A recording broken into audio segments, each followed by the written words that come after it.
Namaste students. Today's concept, computational thinking for grade 8, chapter 2, power play, part 2. A man has a bag with a maximum capacity of 2 power 4 units. 2 power 4 is nothing but 16. 2 times 2 times 2 times 2, actually, which is 16. He earns certain points for the books he carries in that bag. The load of each book is shown in the table below. For every management book, 2 fiction books must be added. For every mathematics book, 2 physics books must be added. If he has to carry at least one book of each genre, what is the maximum number of points he can earn without exceeding the bag's capacity? Great. For this, first, let us convert the exponents into whole numbers. In that case, 2 power 2 is 4, 2 power 1 is 2, 2 power 0 is 1, and 1 here. The same way here, 2 power 5 is 32, 16, 8, and 4. We know that, isn't it? Okay, next, let's calculate the points table. Here I have a table. Let me go for management book first. 1 management, then 2 fiction. Okay, here I go with 1 mathematics, 2 physics according to the given conditions. In that case, I have load as 10 units and points as 72. Let's concentrate with load. I can add 6 more load points. For that, I'll add 1 management book, so 2 fiction. As you see, I have 16 load units and my points is 112. I have another option, as you know, like 1 management, 1 mathematics, 2 physics, 2 fiction, 72. I add 1 more mathematics, so I need to add 2 more fictions. And I have 14, as you see, 14 load units. Still, I can add 2 more load units. So I choose physics, where I get 16 load units and I have 120 points, which is the maximum in the given number table. So I go with 120. Hope you understood the concept. Let's move on to the next question. Moving on to the next question. How many possible combinations of one owl and one tree can be made from 3 owls and 5 trees? Okay, let's assume there are 5 trees. My trees are bad. Okay, not a problem. So there are 5 trees. So one owl will have 5 chances. It can choose any one, isn't it? So first owl will have 5 chances. Second owl also will have 5 chances. Third owl also will have 5 chances. So totally 15. How many possible combinations? I go with 15. Okay, Sam has 4,000 in such a way that rupees 1 coins in power of 10. So 1 rupee coin in the power of 10, 2 rupee coins in the power of 5, and 5 rupee coins in the power of 2. The remaining are 10 rupees. Okay, the amount of money each individual denomination greater than or equal to 1000. Okay, this value should be minimum 1000. So let's keep it minimum 1000. At maximum, how many coins? So your maximum number of coins to be of 10. What's the maximum possibility number of coins of 10 can be used? In that case, to keep maximum, like 10 to be maximum, let's reduce the other numbers. Still, it should be 1000. So let's 1 rupee coin be 10 to the power of 3, which is 1000 coins, 1000 rupees. Then 2 rupees, 5 to the power of, let me go with 5 power 4. I know 5 power 4 is 625. If you are going with 5 power 5, then just multiply this with 5. 5, 5, 25, 12, and 31. Okay, see, the power of 5 itself, 3125. When I multiply with 2, it's more than 6000. So to keep it small, let's go with 5 power 4 itself, so that the value will be less. That is 2 times 6 to 5, which ends up with 50. So 1, 3, no, wait a minute, 1250. It is 1250. The next value of 5, 2 to the power r. I know that 2 power 10 is 1024. When you multiply this with 5, obviously that's more than 5000. To keep it small, minimum, I go with 2 power 9 in that case. As you know, 2 power 9 gonna be 512. So 512 into 5, it's still more than 25,000. I mean 2,500. 5 times 5 is 25. It's still more than 2,500. So I'm not going with 2 power 9. Let's reduce further. I go with 2 power 8 this time. If it's 2 power 8, it's going to be 256. Okay, yeah, approximately somewhere it's near close to 10,000. 5 6 are 30. Okay, 25, 28. 5 2s are 10, 12. It's 1,280. So I'm done with 1,000 from 1 rupee, 1,250 from 2 rupee coins, and 1,280 from 5 rupee coins. So in total, it is somewhere 3,530 rupees. So actually his total amount is 4,000. In that case, 7, another 470 rupees to be needed, which means in 10 rupees. So I go with 47 coins on notes of 10. I go with 47. Moving on to the next question. What will come in place of question mark? Actually, like these questions are simpler than the previous one. Lots of statements. Uh, it takes time to understand, but this is simple, I guess. Here I have 4 and this. Okay. In that case, 1, 2, 3, 4 sides are there. So 4 power 4 is that 256 exactly. Okay, here it is 2, 1, 2, 3, 4, 5, 6. Wait a minute. Is that 2 power 6? What is 2 power 6?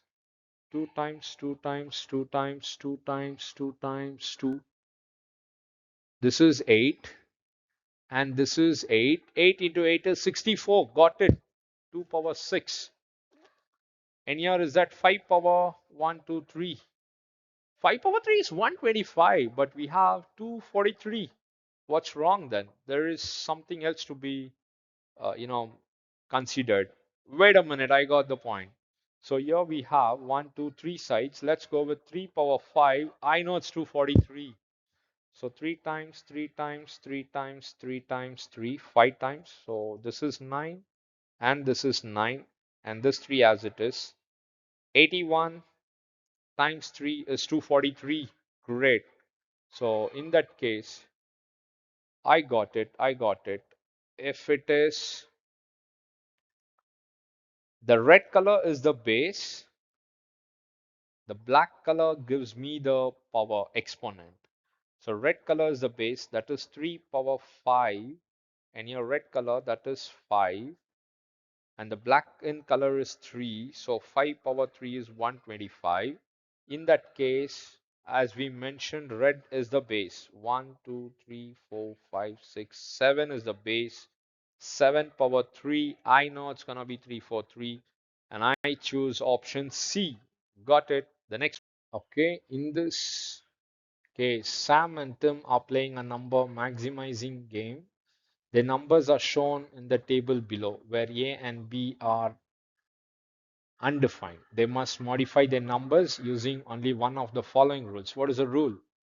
Base is smaller then than the exponent, the base n is replaced with 1 by n. If base is smaller, okay, what I understood is if it's p power q, if p is smaller than q, this question is rewritten as 1 by p to the power q. If base is smaller, base n is replaced with 1 by n. This is what I understood. Great.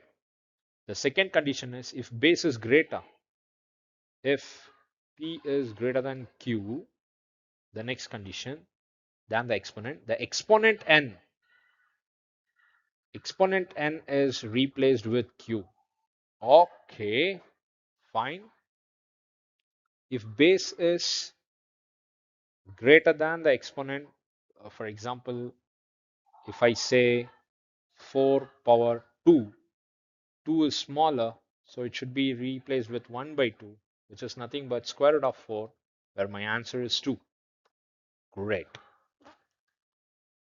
Okay, if I say 3, then it's going to be 4 power 1 by 3, which is cube root of 4. Obviously, that will be smaller than 2 then. My value will go down. I go with 4 power 1. So that 4 power 1 can be written as 1 over 1, which is nothing but, I mean, it's reciprocal.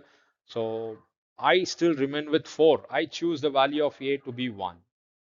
Great. Then in that case, shall we try the same thing with b? If b is 1,